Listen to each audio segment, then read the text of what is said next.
બોલો કટારિયા મંડન મુનિશ્રુત સ્વામી ભગવાન કી જય। બહુ વિશેષણમાં નહીં પડું। શ્રી વર્ધમાનજીન બોર્ડિંગ અને વિદ્યાલયના મેનેજિંગ ટ્રસ્ટી શ્રી કમલભાઈ, સંસ્થાના છેલ્લા 12 વર્ષથી જે પ્રમુખ સ્થાન શોભાવી રહ્યા છે એવા મારા પરમ મિત્ર શ્રી જયસુખભાઈ, સંસ્થાના માનનીય હોદ્દેદારશ્રીઓ, અમૃત મહોત્સવ સમિતિના સર્વ અધિકારીગણ, અમૃત મહોત્સવ સમિતિના સભ્યશ્રીઓ, અત્રે ઉપસ્થિત માનવંતા મહેમાનો, ભાઈઓ તથા બહેનો, બહુ સ્પીચનો મહાવરો નથી, પરંતુ મને જે વિષય આપવામાં આવ્યો છે, મારો સમાજ મારી બોર્ડિંગ, પ્રયત્ન કરીશ કે એને હું બની શકે એટલો ન્યાય આપું। આપણી બોર્ડિંગ સંસ્થાના સમાજનું એક અભિન્ન અંગ છે। સમાજના પરિવારોના શૈક્ષણિક વિકાસનું મહત્તમ શ્રેય આ સંસ્થાને ફાળે છે।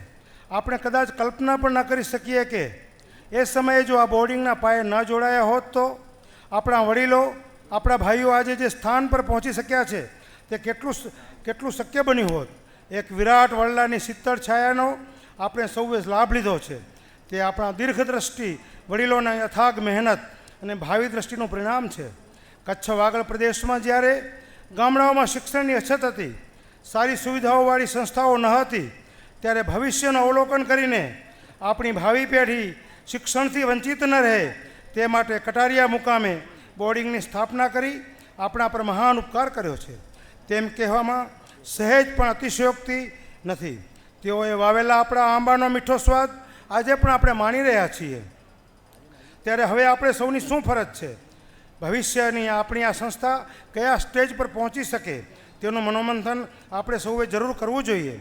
અનેક ચડતી પડતી વચ્ચે પણ અપાર સિદ્ધિ અને પ્રસિદ્ધિનો ગૌરવ ભર્યો ઇતિહાસ લઈ આ સંસ્થા જ્યારે ગૌરવભેર 75 વર્ષ પૂરા થાય છે, મને આજે જ જાણવા મળ્યું કે ખરેખર 75 વર્ષ નહીં, પણ આપણા બધાનું સદભાગ્ય છે કે આજના જ દિવસે આ સંસ્થાના જે પાયા નખાયા એને 100મા વર્ષ પૂરા થાય છે। આજના દિવસે એક્ઝેક્ટ 100 વર્ષ અગાઉ આ સંસ્થાના એ સમયે આપણે કલ્પના પણ નથી કરી શકતા, એ સમયે 100 વર્ષ પહેલાં 22,000 કોરીનું માતબર ફંડ આજના દિવસે 100 વર્ષ પહેલાં થયું હતું। એનો ઇતિહાસ અમારા સંમેલનના મંત્રી શ્રી વડીલ શ્રી રમણીકભાઈ દોહરાવશે, એટલે હું એમાં વિશેષ જતો નથી। એમાં મનોમંથન કરવાનું છે। અને એક ચડતી પડતી વચ્ચે પણ અપાર સિદ્ધિ અને પ્રસિદ્ધિનો ગૌરવભર્યો ઇતિહાસ લઈને આ સંસ્થા જ્યારે ગૌરવભેર 75 વર્ષ પૂરા કરે છે, ત્યારે મારે સમાજના મિત્રોને એ જ આહવાન કરવું છે કે હવે પછીના વર્ષોમાં આ સંસ્થા હજી વધુ સિદ્ધિ અને પ્રસિદ્ધિ પ્રાપ્ત કરે એવું કંઈક કરીએ। આ સંસ્થાનો ભવ્ય ભૂતકાળ તો યાદ કરવા જેવો છે જ, પણ આપણે સૌ સાથે મળી એનું ભવિષ્ય પણ ઉજળું કરીએ। હાલમાં આપણી સંસ્થા કટારિયા, ભુજ અને અમદાવાદ વિસ્તરણ પામેલ છે।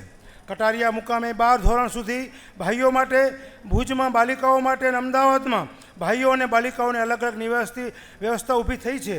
ભવિષ્યમાં કટારિયામાં અંગ્રેજી માધ્યમની શાળા તથા 12મા ધોરણ બાદ અલગ અલગ સ્ટ્રીમ સાથેની કોલેજો સ્થાપિત થાય તો ITI સહિત અન્ય તાલીમી વર્ગો અને વ્યવસાયલક્ષી શિક્ષણના પાયારૂપ આયોજન થવું જોઈએ તથા આગળ વધીને આ સંસ્થા ડીમ્ડ યુનિવર્સિટીની દરજ્જો પણ મેળવી શકે એ દિવસો દૂર નથી। તો શહેરમાંથી પણ બાળકો આ સ્થળે ભણવા આવી શકે તે દિવસો હવે દૂર નહીં હોય। આ સંસ્થા best of the best education foundation કેવી રીતે બની શકે એનું બ્લુપ્રિન્ટ તૈયાર કરીએ। એ કામ કોઈ એક વ્યક્તિ ન કરી શકે, સૌએ સાથે મળીને જ કરવું પડે। એ બ્લુપ્રિન્ટ તૈયાર થયા પછી એ મુજબ કામ કરીએ ને એ જે કામ કરીએ એ પરિણામલક્ષી બને એ રીતે કરીએ। એ માટે સંસ્થાની સેવા જેમને અગાઉ મળી ચૂકી છે એવા પૂર્વ પ્રમુખશ્રીઓ, વાલીશ્રીઓ, ભૂતપૂર્વ વિદ્યાર્થીશ્રીઓ, નવી પેઢીના કાબેલ યુવાનો અને જે નામી અનામી અનેક કર્મ યોદ્ધાઓ, કાબેલ યુવાનો અને જેમના પણ હૈયે સંસ્થા અને સમાજનું હિત સમાયેલું છે એવી તમામ વ્યક્તિઓની મદદ લેવી જોઈએ। અમદાવાદ કેમ્પસ માટે વિચારીએ તો ભવિષ્યમાં કેમ્પસ સહિતની નિવાસી વ્યવસ્થાની સાથે સાથે બિઝનેસ મેનેજમેન્ટની હાઈ લેવલની ઇન્સ્ટિટ્યૂટની તાતી જરૂરિયાત છે, જેમાંથી બહાર પડનાર વિદ્યાર્થી ભાઈઓ પોતાના કૌટુંબિક ધંધામાં પોતે મેળવેલો શિક્ષણનો ઉપયોગ કરી શકે। આપણે બધા કેમ્પસમાં પૂરતી સુવિધાઓ, લાઇબ્રેરીની સંપૂર્ણ વ્યવસ્થા તથા ઓડિયો વિઝ્યુઅલ કાર્યક્રમોના પ્રસારણ સહિત બ્રોડબેન્ડની સુવિધા હોવી જરૂરી છે, જેથી સમય સાથે કદમ મિલાવીને આપણા બાળકો પણ રોજિંદી ઘટનાઓ, માહિતીના અપડેશનથી વંચિત ન રહે। આપણે જૈન છીએ, કનકસુરી દાદા અને કલાપુરસુરી મહારાજાના વારસદારો છીએ। આપણું સામાજિક માળખું અને સમાજ વ્યવસ્થા થોડી વિશિષ્ટ છે। બોર્ડિંગમાં દાખલ થનાર દરેક બાળક ચાહે 12મા સુધી અથવા ઉચ્ચ અભ્યાસ માટે પ્રવેશ મેળવે ત્યારે જૈનત્વની ભાવના જાળવી રાખવાની નેમ રાખે અને સમાજની પરંપરાઓ, મૂલ્યો, આદર્શોને સાચવી રાખે તે પણ ખૂબ જરૂરી છે. વ્યવહારિક શિક્ષણની સાથે સાથે જૈન ધર્મની મહત્તા, સંસ્કાર પ્રદાન પણ ખૂબ જરૂરી છે. 1 કલાકનો સમય આ બાબત ફાળવવામાં આવે અને આપણા બાળકો પણ તપોવની બાળકોની જેમ અન્ય સ્થળોએ, આપણા ગ્રામ્ય વિસ્તારોમાં પર્યુષણ જેવા ધાર્મિક પ્રસંગોએ પોતાનું યોગદાન આપી શકે તે અંગે પણ વિચારી શકાય.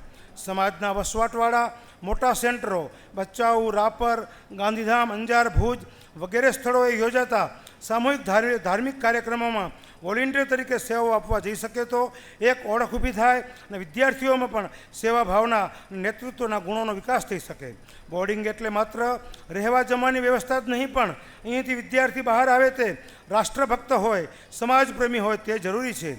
લક્ષ્મી કેમ પ્રાપ્ત કરવી એ શીખવાની સાથે સાથે એ લક્ષ્મીને દિવ્ય લક્ષ્મી કેવી રીતે બનાવાય એ પણ ખાસ શીખવાની જરૂર છે. કવિ સુંદરમે કહ્યું છે ને કે હું માનવી માનવ થાવ તો હું ઘણું. બસ આપણી સંસ્થા પણ દરેક વિદ્યાર્થીને માનવીમાંથી માનવ બનાવે એવી વ્યવસ્થા ઊભી કરીએ તો આપણી ભાવિ પેઢી સ્વકેન્દ્રી ન બને અને સમાજપ્રેમી બને તે ખૂબ જ જરૂરી છે. અભ્યાસ પૂર્ણ થયા બાદ ધંધા રોજગાર મળી ગયા પછી સમાજ પ્રત્યે, રાષ્ટ્ર પ્રત્યેની આપણી શું ફરજ છે તેનું સતત ચિંતન રહેવું જોઈએ. સમાજના વિકાસના કાર્યોમાં કઈ રીતે ઉપયોગી બની શકાય, સમાજના ભાઈઓને કઈ રીતે મદદરૂપ બની શકાય તે પણ વિદ્યાર્થીઓ વિચારતા રહેવું જોઈએ. રાષ્ટ્રના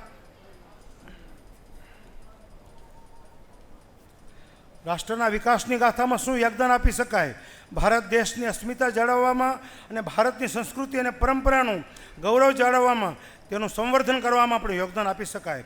સમાજ દિવસો દિવસ ખૂબ જ સમૃદ્ધ થઈ રહ્યો છે. સામાજિક સંસ્થાઓમાં સમાજના પરિવારોનું મહત્ત્વનું યોગદાન સતત મળી રહ્યું છે, જેના પરિણામે સંસ્થાના વિકાસના પથ પર સંસ્થાઓ વિકાસના પથ પર અગ્રેસર થઈ રહી છે. સાથે સાથે શિક્ષણ અને આરોગ્ય ક્ષેત્રે પણ દાનનો પ્રવાહ આપવો જરૂરી છે. ઉચ્ચ શિક્ષણ અને સારી આરોગ્ય સેવાઓ ઉપલબ્ધ કરાવવા માટે સમાજનો શ્રેષ્ઠ વર્ગ આગળ આવે તેની અપીલ કરું છું. ભૂકંપ પછીના આ વર્ષમાં આપણા સમાજે કરોડો રૂપિયા સદમાર્ગે વાપર્યા છે, પણ હવે આગામી 5 વર્ષ શિક્ષણ અને મેડિકલ ક્ષેત્રે અને સામાજિક આર્થિક ઉન્નતિ ક્ષેત્રે આપવાની આવશ્યકતા છે અને તે સમયની માંગ છે. સમાજનો વિદ્યાર્થી માત્ર વેપારી જ બને પૂરતું નથી, ડૉક્ટર બને, એન્જિનિયર બને, વૈજ્ઞાનિક બને, IAS કે IRS બને અને એટલું બનવા ઉપરાંત સારો માણસ બને એ જ અત્યંત જરૂરી છે. સમાજના સૌએ એકજૂટ થઈ સંસ્થાના અમૃત મહોત્સવને યાદગાર બનાવ્યો એ જોઈ ખૂબ આનંદ થાય છે. આ સમગ્ર આયોજનના મુખ્ય સૂત્રધાર કન્વીનર શ્રી સુરેશભાઈ વારૈયા અને એમની ટીમને હું ખાસ અભિનંદન પાઠવું છું. આટલા મોટા આયોજનને આટલી શાલીનતાથી પાર પાડવું જરાય સહેલું કામ નથી. અમૃત મહોત્સવ નિમિત્તે માત્ર ગુજરાતમાં જ નહીં પણ સમગ્ર ભારત અને વિદેશોમાં પણ જેમની વાણી સાંભળવા માટે લોકો ઉત્સાહ છે એવા પ્રખર વિદ્વાન વક્તાઓને મંચ પર લાવવામાં અમૃત મહોત્સવ ઉજવણી સમિતિ સફળ થઈ એ બદલ એમનું અભિનંદન આપું છું.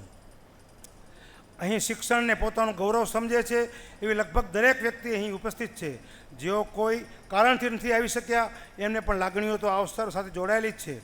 જે માનવંતા મહેમાનો પધાર્યા એ બદલ હું એમનો આભાર વ્યક્ત કરું છું. ખાસ કરીને છેલ્લા 12 વર્ષ પહેલાં આ સંસ્થાની શું પરિસ્થિતિ હતી એ આપણે બધા જાણીએ છીએ. 12 વર્ષ અગાઉ પણ જે હોદ્દેદારો આવ્યા એમણે એ સમય પ્રમાણે ખૂબ જ સારી મહેનત કરી સંસ્થાને અહીં સુધી લાવ્યા. છેલ્લા 12 વર્ષની અંદર જે 3 ટર્મથી જયસુખભાઈ અને એમની ટીમ, એમની 2 ટીમમાં હું પણ એમની સાથે હતો, જે કામ કર્યું છે ખરેખર એક સમય એવો હતો કે આપણી બોર્ડિંગ આપણને ખંડેર લાગવા માંડી હતી. એ બોર્ડિંગ આજે આપણે જોયું આપણને આનંદ થાય, હર્ષના આંસુ આવે. મારે ભાઈ શ્રી અશોકભાઈ મણિયાર, પ્રમોદભાઈ વોરા સાથે એ જ ચર્ચા થઈ કે ખરેખર આ ટીમે આ બોર્ડિંગને નંદનવન બનાવી દીધી છે. માત્ર કટારિયાથી એ લોકો અટક્યા નથી, પરંતુ એક સમાજના પ્રમુખ તરીકે આ તબક્કે હું એ બોર્ડિંગને ખૂબ ખૂબ ધન્યવાદ આપું છું કે આપણે આપણા સમાજની અત્યારની જરૂરિયાતને ધ્યાનમાં લઈને શિક્ષણના ક્ષેત્રને વિકાસ કરવા માટે આપણે કટારિયા, ભુજ અને અમદાવાદમાં પણ બહેનોનું ગયા વર્ષથી કન્યા છાત્રાલય ચાલુ કરી આપે ખૂબ જ મોટું યોગદાન આપ્યું છે. સમાજને આપે ખૂબ જ અત્યંત જરૂરી એવું કામ આપણે પૂરું પાડ્યું છે.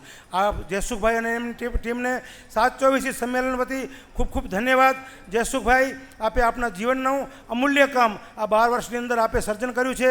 આ સમાજ આપની સેવાને ક્યારે પણ ભૂલી નહીં શકે. કમલભાઈ તો કટારિયા માટે ખરેખર ગઈકાલે જ્યારે કટારિયાનો ઇતિહાસ રજૂ થતો હતો ત્યારે હું એમની બાજુમાં બેઠો હતો. નહીં હોય તો કમલભાઈની આંખમાંથી એ વખતે 5 થી 7 વખત પાણી આવી ગયા એ મેં જોયું છે. એટલે કમલભાઈ અને જયસુખભાઈના નેતૃત્વ નીચે એમની ટીમ, મારે ખરેખર કેવું ન હોય પરંતુ 5 મિનિટનો ટાઈમ એટલા માટે લઉં છું કે સંમેલનના પ્રમુખ તરીકે જો ન લઉં તો નગુણો કહેવાઉં. કમલભાઈ અને જયસુખભાઈની ટીમે આજે છેલ્લા 10 વર્ષની અંદર અદ્વિતીય કહી શકાય એવો આ સંસ્થાનો વિકાસ કર્યો છે. અને આ 724 સંમેલનના સમગ્ર સમાજજનોએ એમને ખૂબ જ આપણે બિરદાવવો જોઈએ અને બની શકે એટલો સાથ સહકાર આપણે આપવો જોઈએ. અને મારા બસ બીજું તો ખાસ કંઈ મારે કહેવું નથી. મને બોલાવ્યો, ખરેખર મારામાં એટલી યોગ્યતા છે કે નહીં મને ખબર નથી, પરંતુ મને જે અધ્યક્ષ સ્થાન આપ્યું ગયા વર્ષે 75 વર્ષની ઉજવણીના શરૂઆતમાં પણ મને અતિથિ વિશેષ તરીકે બોલાવ્યો હતો. આ વખતે મને જે પ્રમુખ સ્થાન આપ્યું, મને જો હું જે કંઈ છું એનાથી મને અનેક ગણું માન આ લોકોએ આપ્યું. એ બદલ સંસ્થાના હોદ્દેદારોનો, સમસ્ત કમિટી મેમ્બરોનો ખૂબ ખૂબ આભાર માનું છું. અને કંઈ પણ મારાથી શાસન વિરુદ્ધ બોલાઈ ગયું હોય તો મિચ્છામી દુક્કડમ.